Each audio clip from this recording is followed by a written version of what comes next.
Привет всем любителей каминов, барбекю и шашлыков. И речь сегодня будет идти о камине, в частности о том, как нам его запустить, когда на улице у нас сыро. И даже если у нас формируется обратная тяга, и мы пытаемся сделать какой-то там огонь для того, чтобы согреться, то весь дым идет непосредственно в жилое помещение, что не позволяет нам его использовать по назначению, а чаще всего он превращается в вот такой вот у нас сервант, либо полку для каких-то игрушек. Мы будем устанавливать сегодня дымосос для такого вот именно камина и посмотрим, как он нам поможет. Если будет все хорошо, мы скажем good. Если нет, будем искать причины. Если посмотреть на сам камин, то вот мы видим шахта, вот такая задекорированная, которая пошла именно вверх. И здесь мы будем располагать управление. Соответственно, здесь пойдет именно провод питания, который вывести необходимо будет через потолок вверх. Будем сейчас просверливаться. И дальше пошли смотреть, где у нас будет находиться сам дымосос, самое подходящее для этого места. Вот с чердака мы здесь видим, что выходит наша шахта дымохода, далее идет именно боров и вертикальная часть, сам дымоход с пологим таким вот именно изгибом, для того, чтобы у нас было поменьше прямых углов. Но дымоход у нас уже есть. Теперь вопрос, куда мы будем устанавливать дымосос. Значит, первый момент, это так, чтобы он был удобен для обслуживания. То есть мы видим вот эта вот стенка. Далее, если внимательно на него посмотреть, то мы видим, что здесь есть глиняные, закрепленными глиной, а дальше уже пошла связка кирпича уже непосредственно цементом. Сюда мы будем врезать дымосос и обслуживать легко, и будет его хорошо смонтировать, чтобы у нас не рассыпалась кладка и все было у нас цельно. Начинаем с отверстия, куда будем пролаживать провод, от него будем уже плясать по подключению. Так, хорошо, поехали. С Богом. У нас перекрытие деревянное, так что сверло по дереву взяли.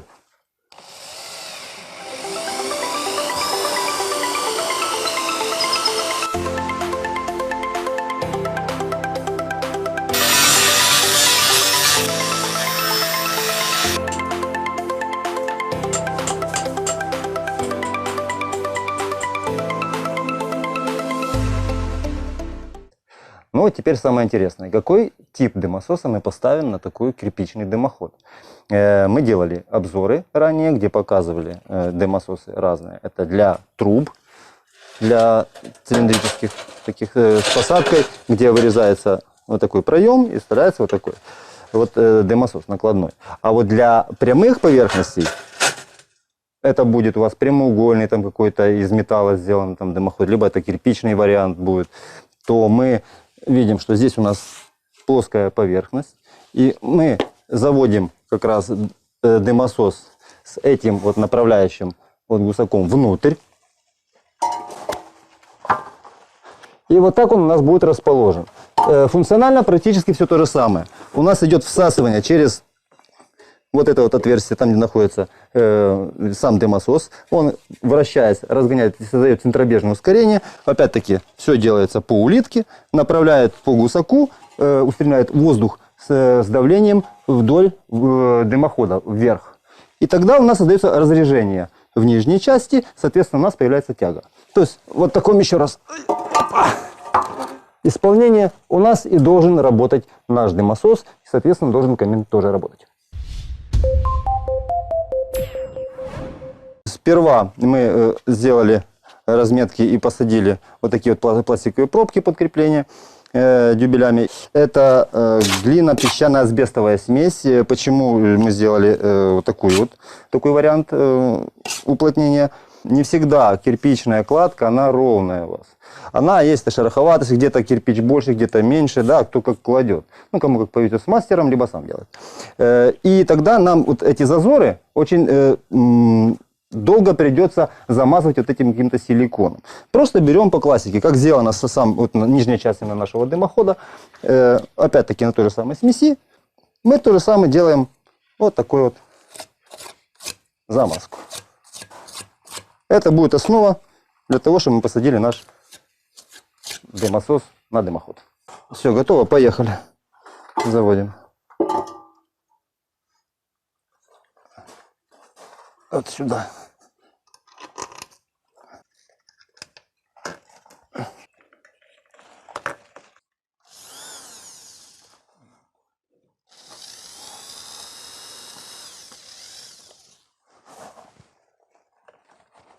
делаем по диагонали.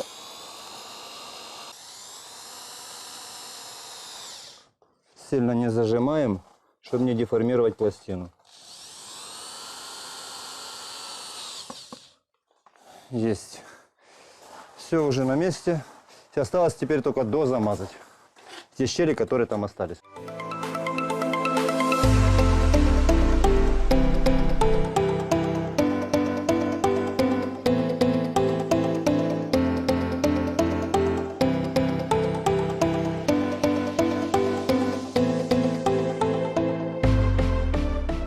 Мы сейчас подключаем электрочасть. Мы вывели снизу с комнаты провод. Вот он сейчас находится. Мы сейчас будем заводить сюда на монтажную коробку, где находится клемма подключения и конденсатор. Крепим вот так вот саму коробку, а управлять мы будем уже снизу и подключать уже к сети 220 вольт непосредственно возле камина. Ну вот мы закончили с электропроводкой, и сейчас мы будем приступать к нашему запуску этого камина. А сейчас вкратце, смотрите, мы провели, вон если поверху посмотреть, весь провод и подвели вот такой вот импровизированный корпус регулятора. Это временное решение для того, чтобы у нас не было оголенных проводов, потому что это все пока процессы ремонта. Но мы сейчас должны увидеть, будет ли разница, когда камин работает с дымососом и без дымососа.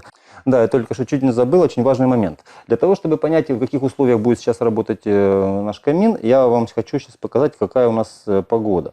У нас сейчас 11 градусов Цельсия.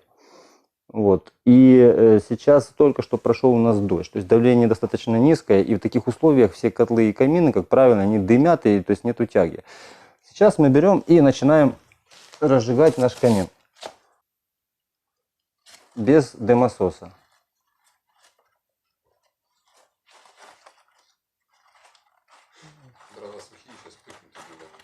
Да. Давайте ужесточаем условия. Бросаем мокрую траву прям в топку. Но мы же экспериментируем, нам все можно пока. Тем более хозяева ремонт будет делать. Вот ставим. И будем наблюдать, как будет вести себя наш камин с большим количеством дыма. Ну, для того, чтобы понять, что дым может и не видно, а вот запахи люди ощущают, тем более это все дело на вещах. Что мы сейчас видим? Вот здесь начинает потихоньку идти дым, он клубится. Если можно так посмотреть, вот он выходит и заходит, выходит и заходит. То есть, но запах он присутствует. Вот дым, вот он сюда идет. Включаем дымосос.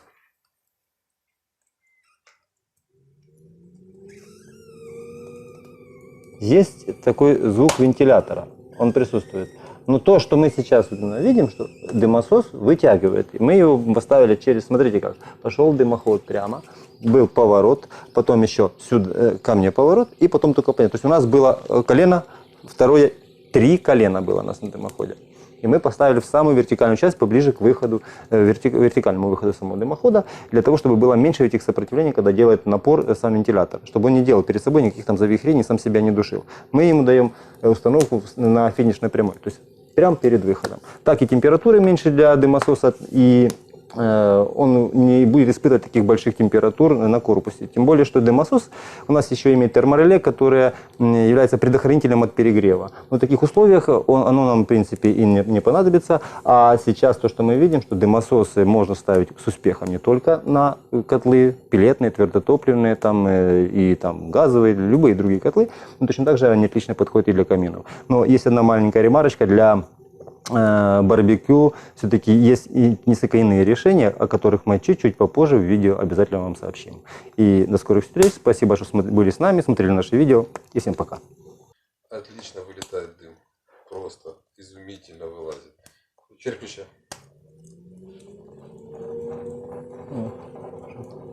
Пошел. Да. Я за. Все.